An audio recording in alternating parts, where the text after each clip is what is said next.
Before we begin, don't forget to like, share, and subscribe. It helps keep stories like these alive. Stories most would rather forget. The Sierra Nevada mountains, a place of towering beauty and terrifying silence. For centuries, these forests have swallowed people whole. Hikers, climbers, campers. Some found dead in ways that defy reason. Others never found at all. Tonight, I'm taking you deep into the Sierra Nevada, where the line between fact and nightmare disappears.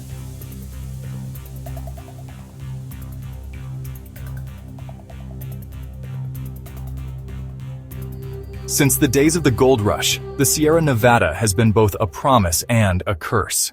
I've walked these trails, the crunch of pine needles underfoot, the stillness of the air, the way sound dies in the trees. It's breathtaking.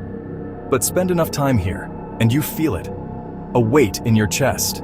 The sense that something is watching. Locals whisper about it. Rangers avoid talking about it.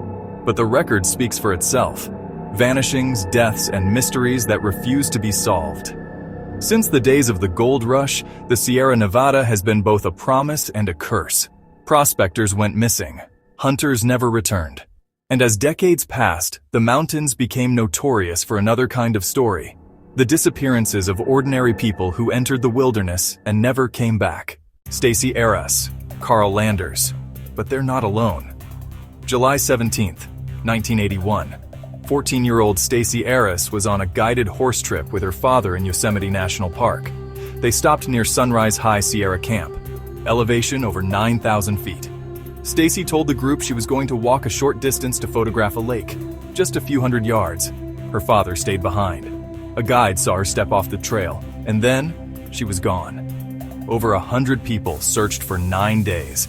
Helicopters, scent dogs, line searches, nothing. Not a shoe, not a camera, not a scrap of clothing. Rangers said she vanished as if the earth had swallowed her whole. Officially, the case was closed as unsolved.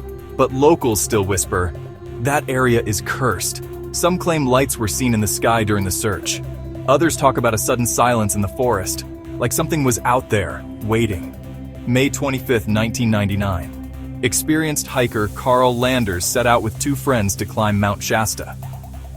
At 10,400 feet, Carl complained of feeling sick and fell behind.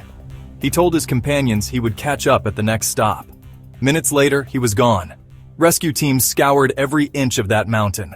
Dogs picked up his scent, then abruptly lost it. Helicopters flew grid after grid, no tracks, no clothing, no body.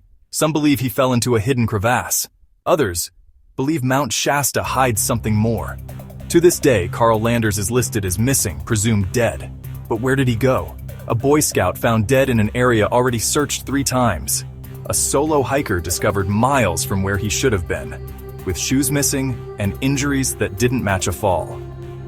Families describe how rescuers tell them it's like they vanished into thin air. Search and rescue reports are chilling to read. Footprints that begin and end. Belongings found neatly placed, as if the missing person just walked away from themselves. Autopsy reports showing hypothermia, even in mild weather.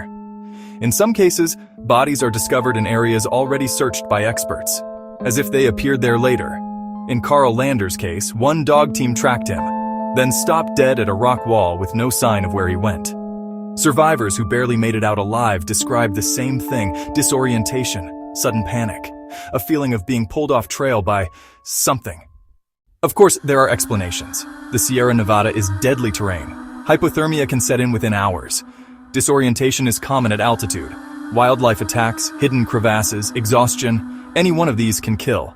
But that doesn't explain the footprints that stop in the snow. Another theory: crime. A killer using the wilderness as cover. An opportunist watching the trails. It's possible. But when you look at the cases, the remoteness, the timing, the lack of evidence, it raises another question. Who could kill so cleanly and vanish without leaving a trace? Then there are the stranger theories. Portals. Rips in the fabric of reality. In more than one case, hikers describe a sudden silence, then hours missing from their memory. Survivors say they felt as if they were somewhere else for a moment, a place of overwhelming sound or blinding light. Mount Shasta, in particular, has a reputation. For decades, UFO sightings have been reported here. Some researchers tie Carl Lander's disappearance to these sightings, suggesting he wasn't just lost, but taken.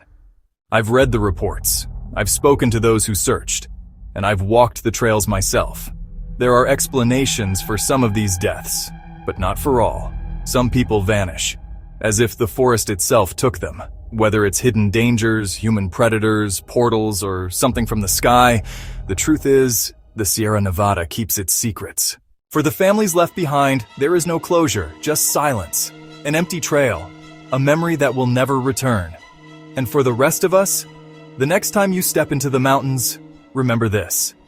Not everyone comes back. If you found this story as haunting as I did, don't forget to like, share, and subscribe, because the mountains are still watching, and the next mystery could already be unfolding.